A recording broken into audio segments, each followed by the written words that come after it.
தமிழகத்தில் தடம் பதித்த பாபா ராம்தேவ். எளிமையோடு பக்தர் கொடுத்த இளநீரை பருகிய காட்சி.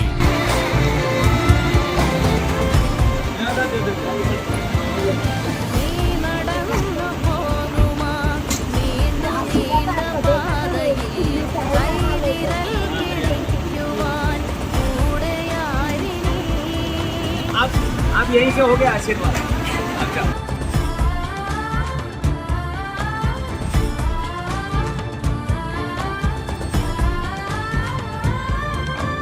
தமிழகத்தின் கோவை மாவட்டத்தில் பல்வேறு நிகழ்ச்சிகளில் கலந்து கொள்வதற்காக பாபா ராம்தேவ் விமானம் மூலமாக கோவை வந்தடைந்தார். அப்போது அவரின் வருகைக்காக காத்திருந்த 2 பெண்கள் அவரிடம் ஆசி பெற்றுக் கொண்டு புகைப்படம் எடுத்து மகிழ்ந்தனர். தொடர்ந்து அந்த பெண்மணி கொடுத்த இளநீரையும் அவர் வாங்கி பருகிச் சென்றார்.